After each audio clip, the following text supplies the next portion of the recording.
Over the next few days, Donnie and I traveled through two amazing national parks. Due to their video permit requirements, I am not able to share all of the footage from those trips with you.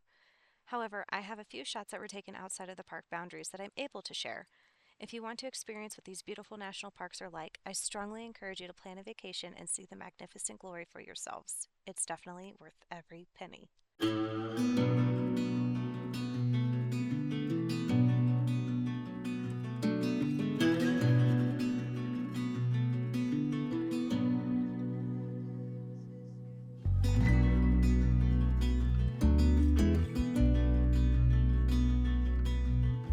Welcome to Wyoming! It feels so good to be back in Wyoming. Wyoming's one of my favorite states in the United States that I've been to so far, and I've been to almost all 50 states, minus 6.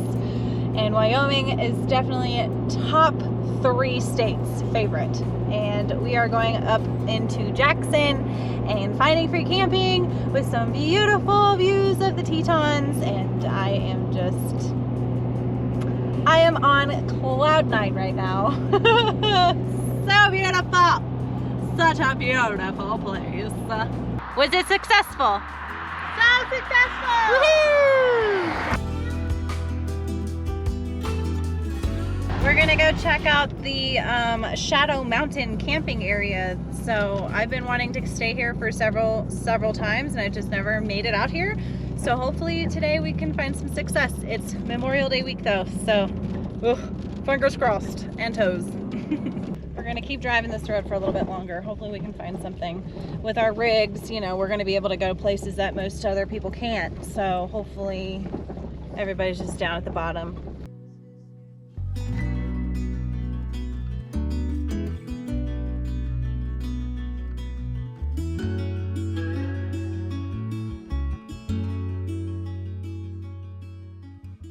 All right, I had to put a sweatshirt on because I was cold.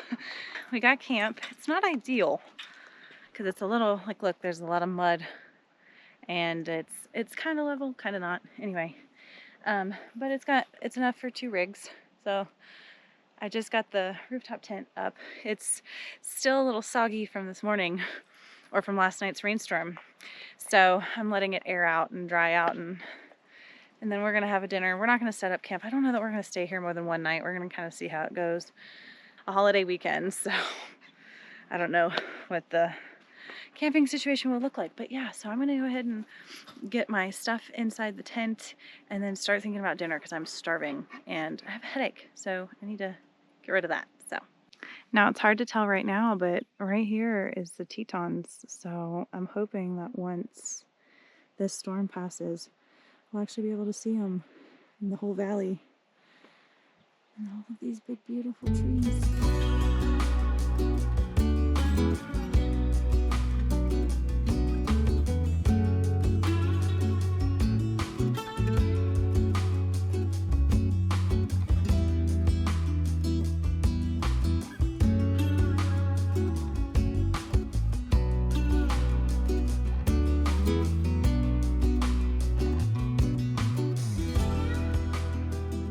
We are leaving Coulter Bay Village and we are heading into Yellowstone. Fun fact about me, Yellowstone is my absolute favorite national park. I love this area. It is just absolutely gorgeous and I can't explain it particularly, but there's just something about it that is just fascinating to me. It's an absolute beautiful day right now, but I do believe they're calling for thunder and rain later this afternoon. So hopefully we can get into the park, see Old Faithful, and do some things before we're going into West Yellowstone. We're going to be staying for a few days before doing the entire loop of Yellowstone on our way out. So I'm really excited. It was getting kind of late, so we decided to only drive through to the West Yellowstone entrance and then go find camping. Our first spot, just a few minutes away from the west entrance, was closed off, so we had to drive a few extra miles into the national forest land nearby. The GPS didn't lead me to this site exactly, but with a little perseverance, Danya and I found an awesome campsite just minutes away from the national park entrance.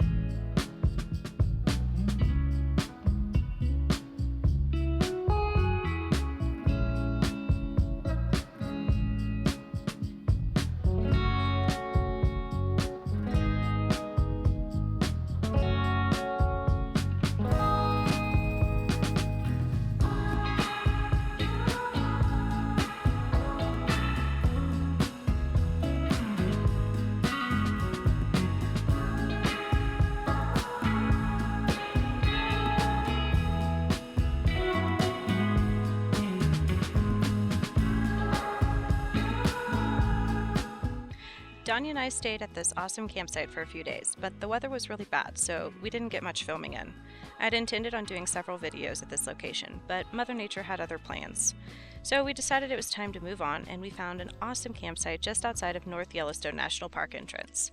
Since being in the area, we've seen 7 grizzly bears, so I thought it would be good to talk about how we stay proactive in keeping these beautiful creatures safe while we're at camp. But first, check out this awesome campsite.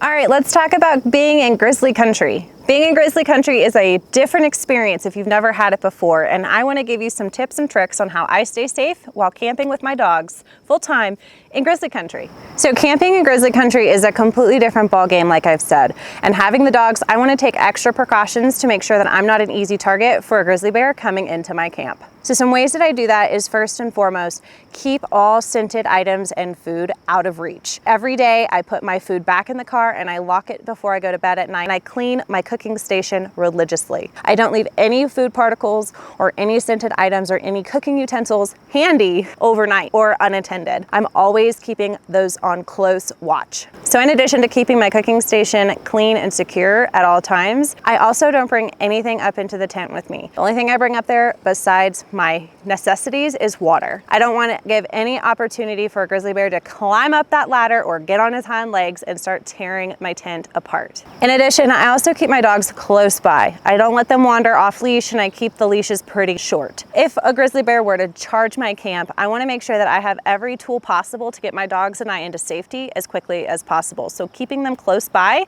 on a shorter leash is definitely a must for me in grizzly country. I've been backpacking and camping in grizzly country for many years, and thankfully I've never had a grizzly bear come into my camp. I've backpacked in Glacier National Park before, and I had no experiences with grizzlies, thankfully. Now, I knew that they were nearby. I saw fresh bear scat. I saw evidence that they were nearby, and talking to people on the trail in passing always were saying, "Did you see that massive grizzly bear?" So in the event that a grizzly bear does come up into my camp, I'm gonna follow some of these simple rules when dealing with a grizzly bear. I'm going to identify myself and stay calm. Recognize that the grizzly is there and don't panic. I'm not going to do any sudden movements. I'm not going to make eye contact, but I'm going to make myself look very, very big.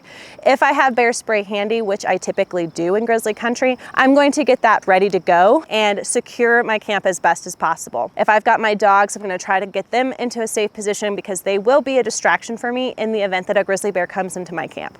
Now, I'm not a professional get away from a grizzly bear expert, but I have applied some of these practices that I have found from the National Park Service's website. So if you want to learn more about how to encounter a grizzly bear, I just recommend going to their website and doing some research.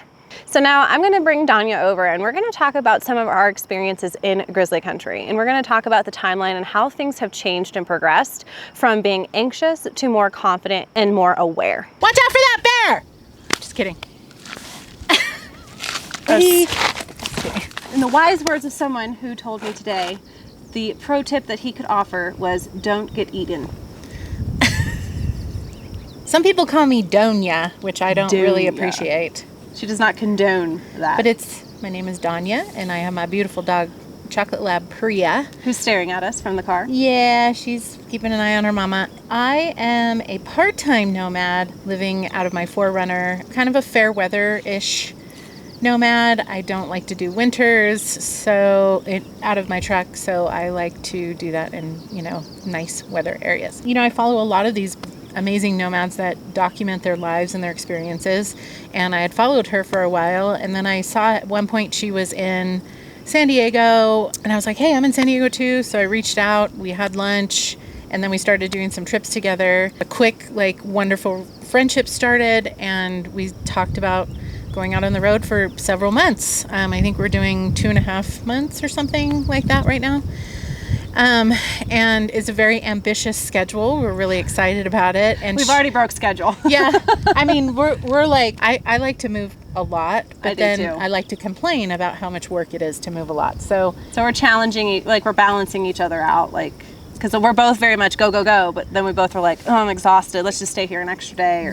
Right. And it's nice to be flexible. Natalie's been to a lot of these places, as you guys have probably seen, and I have not. I've not done this mid-northern part of the country. And so I'm kind of following on her coattails, and she's just powering through, finding these beautiful, amazing spots. I mean, speaking of which, if you want to access the GPS locations to these awesome sites, check out my Patreon and support the channel.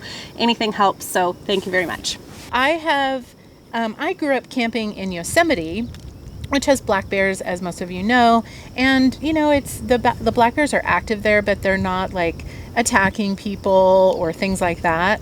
So I've never had a deep fear, but the deep fear for grizzlies has grown over the years, and so I hesitated and never really made the jump to come to this type of area because of that. It prevented me. Just the fear. And I can say from, we've been out almost a month now or so. Initially, I was very afraid. And that while that fear has lessened, my awareness and my alertness is still, at a high level. But my enjoyment is coming out now. And it's not to say I'm not afraid of a grizzly bear, but like, I feel a lot better knowing that we can navigate through this terrain and it's still, experience spots like this without being consumed by the fear of having a grizzly come into camp. Yeah. And while we have seen several of them, I think we've seen 7 grizzly bears total.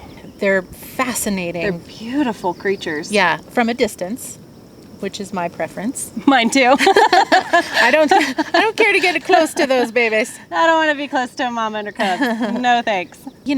Just they're glorious creatures. This is their home, and we are merely, consuming it. Now that we're in grizzly country, we're taking extra careful precautions on how we maintain camp and just being extra aware of our surroundings. We've been camping in grizzly country for at least 2 weeks almost now. I mean, a week and a half or so. And thankfully we haven't had any encounters coming into our camp. One final tip that I want to share with you guys, that's something that we've been practicing, is when you are in grizzly country and you get to a new campsite, if you're feeling a little uneasy, you can always scout the area to see if you see signs of active bear in the area.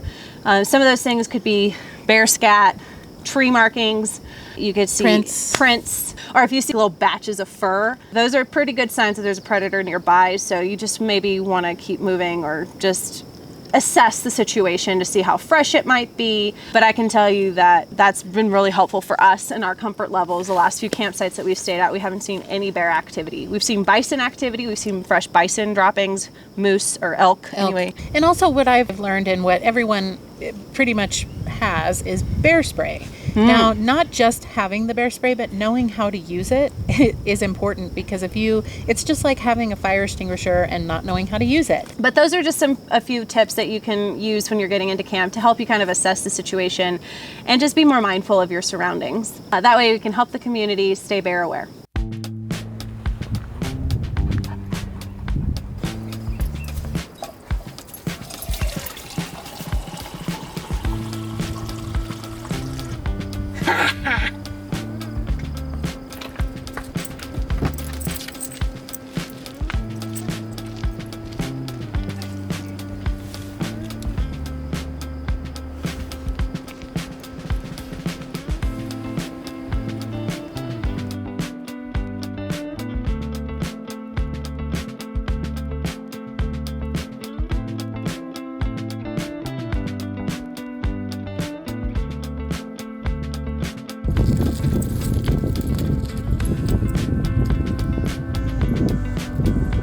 So Danya just went into town to resupply our water and she brought me a Red Bull and a breakfast burrito. Oh my gosh, I just love her so much.